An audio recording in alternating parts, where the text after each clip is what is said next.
So today I am going to break down for you the strategy you need as a small business to grow and why this is the strategy that works.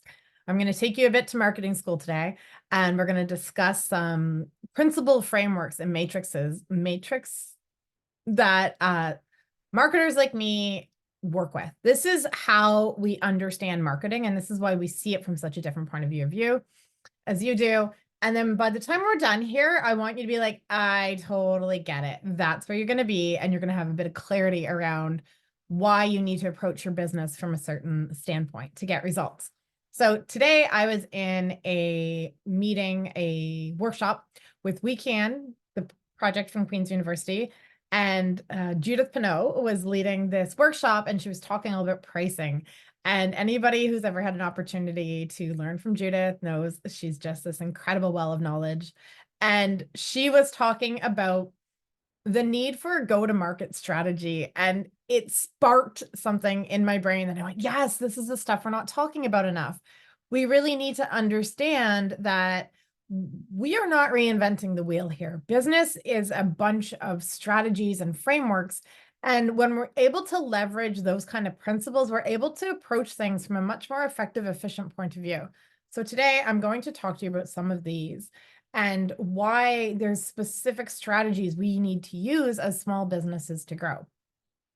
In a workshop, Judith pointed out the fact that most of us, I use the term small scale, and we need small scale strategies. Judith broke it down in terms of we are low volume and we need to be high margin, which means our price point is never going to be as low as a big box store or a big franchise or someone who has a really large agency. We have to have a high margin or a high markup because we are by nature low volume. And quite often we think in terms of a value, a price conscious market. And that's certainly a dominant portion of the market. There's a huge market for that. But there is a lot of other portions of the market that aren't as driven to buy products or services based on the lowest price point. So put that concern aside for now, and we're going to get into what it takes to grow a business when you have to be by nature low volume and high margin. So we are going to talk today about this. This is called the Ansoff matrix, and it is a business growth matrix. It's one of these things that you look at when you're trying to devise a go-to-market strategy or you are wanting to expand. When I have clients come to me, quite often what it is they're really looking for is growth. They're like, I need marketing. But the reason they know they need marketing is because they want more clients or customers. They want more clients or customers because they want their business to grow. And this is what we have to consider when we're talking about business growth. We want to look at it from this point of view. And there's 4 quadrants here, as you can see. We have market across this, which is about who is it you're trying to connect with? What portion of the group of consumers is it that you're working with? Is it an existing one? Is it people that are already making these purchases? Is it a market that already exists? Is it a market that you already have connections to?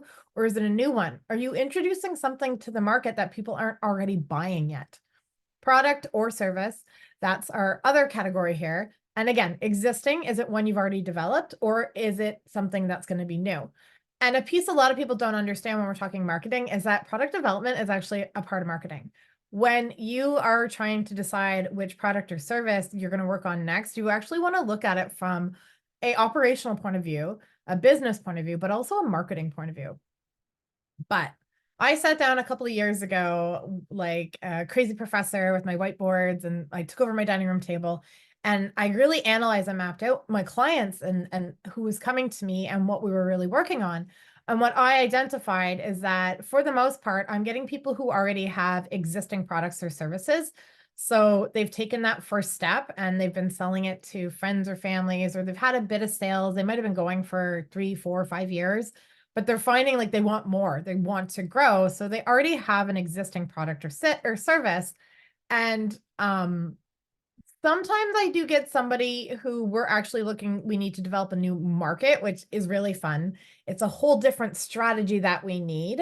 It's not as common for me Usually what I get is people who have existing products or services and they have an existing market.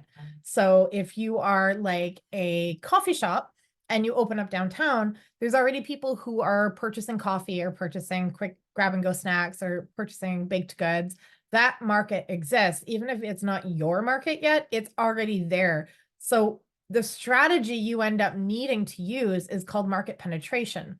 So that market's already out there, and now you need to know how are you going to create a space in that market for you and your business so that you can start having a market share. That's that concept. Market development is something really fun. It's kind of something I do as a advocate for local consumerism. Rather than just trying to work with the people who are already shopping local, I really try to develop that market and increase it so that more people are consuming local. But it's a different approach, and it's not very common that we are completely innovating when we start a small business and we start off on our own as entrepreneurs. Usually we start off with something that there's other opportunities to purchase, and we need to penetrate the market. So later down the road, I have some clients I've been with for over 5 years, and we've moved into product development or diversification. And that, when we've done it from a marketing lens, we've been able to really achieve quick sales on that because we're working with the market and we're understanding it from that point of view. But for now, I want you to really think that most likely, if you've been considering that you need to get better with your marketing yourself or you need to hire out, you're probably in an existing product or service stage and you have an existing market that you want to penetrate. You want to have more of that market under your business and under your umbrella, having transactions with you. So now we're going to go into this, which is the pricing promotion model. And this is where we're going to start to understand that we are never going to be low price because we are small, we are low volume or small scale. We have to be high margin. We don't have the scale of economy to be purchasing or producing or distributing things at scale in a way that we can keep that price point down and still run a profit. When we determine our pricings, and this is a piece that Judith really went into, and she's incredibly strong at advocating for, is that our pricing for our products or service needs to reflect the fact that it needs to generate enough revenue to cover the production costs, the overhead of running our business, the operational costs, and it needs to pay us, it needs to pay our employees, and it needs to be a living wage. Otherwise, what are you doing this for? So by the very nature of what we are as business owners and entrepreneurs, we are never going to be here in this low price section. We're always going to be in the high price. So promotion across the top. Promotion is a piece of marketing. Marketing actually has about 6 P's in it, depending on who you ask. Sometimes it's 4, sometimes it's 8. There's a whole range: price, product, place, promotion. Promotion is one piece of marketing, and it's quite often what we most associate when we think marketing. But it is things like advertising, marketing campaigns, your branding. Branding is super important, and we're going to talk about that in a second. So when we talk about being a high price business, which is just the reality, I think we can see that that's the price point we have to be at. We need to decide which market penetration strategy are we going to use. We're going to be skimming. And what that means is that we are right. There's a huge portion of the market that is very price conscious. So when you show up in a market with something that's really low price and really high promoted, like heavily promoted, there's a high point of distinction, there's a high level of awareness around it, you're going to do a deep penetration. The market is going to immediately open up to that and it's going to immediately gravitate it. It's going to show a lot of value to the market. So you're going to be able to immediately grab a huge portion of that market share. That's never going to be us because we're never going to show up with a low price point. So ours is going to be a skim. What's going to happen is that even though there's this portion of the market that is really price conscious, there's another portion of the market that's more value conscious. They will pay, and they have the means to pay for something that they see is high value to them. So where that lands us is that if we're going to do low promotion, we're going to end up here in the slow skimming. That is a slow build, which is fine. This is one way to do it. Quite often when someone is deciding they're at the point where they want to invest in marketing, or they're ready to get serious about their own marketing, they're desiring a more rapid growth. They want to crank up the volume on how quickly they are growing. So they're actually looking to move into a rapid skim. And the only way to move into a rapid skim, if you have high price, is high promotion. You need to be using marketing, but not just advertising. Promotion is not just advertising. This is where we're going to go into another step. And Judith mentioned this really well. Your value proposition, your point of distinction, your differentiation, that is crucial when you are low scale and high margin. You need to give the market the reason they want to purchase from you. You need to be clearly communicating that. And that's branding. That's where you need to really, really understand what you have to offer that sets you apart. And quite often when I have a client that comes to me after a couple of years or 5 years successful in business, they've proved the market viability. It's a fit. People are purchasing. People love it. And we start talking about branding. They're like, but I don't need branding. I've been making all these sales. I just need more sales.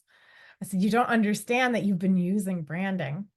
The sales you've been making are probably people that have either been coming into your store and having a chat with you because you're the person behind the counter, or they've been having discovery calls with you directly, or they got to know you through networking, or they're in your immediate personal or professional network. And that's how they've got to know your brand. You are your brand. Our brand is based on our values and the way we do business and whatever it is that's special about us and about the way we do business that is connecting with the market so that they're pulling into our transactions to have that experience with us. So when you want to increase your growth, you want to move into rapid skim rather than a slow skim, you need to increase your promotion. You need to go higher promotion. And whatever you're promoting, you want to make sure it captures that same brand, that same essence that has convinced other people to purchase from you. That's why coming up with a brand strategy, and it's not just the logo, my little logo here, you can see it a little better. That's your visual branding. Your brand strategy is about your brand positioning. It's about clearly communicating what makes you different, what makes your product or your service or your business different from the other options in the market so that you can more rapidly gather your market share. So that's a little walkthrough, a little teaching moment there of how desiring growth in your business, your small business, really leads you to the point where you want to invest in your brand. Because by nature, you're going to be small scale, you're going to be low volume, you're going to need to be high margin, and you're going to need to do those type of things to make sure you stand out in the market and you give people the clarity to understand the reason why you are worth a higher price point and why you are a match for the value that they're seeking. And that comes through with your branding. I'm going to be talking more about this over the next month. This is my focus, and I'm going to run a workshop, and it's going to be a whole lot of fun. And I hope you guys join me. Go check out Judith. Any of her workshops are absolutely amazing to get in on. You walk away a better business person. Well worth your time. Thanks, guys.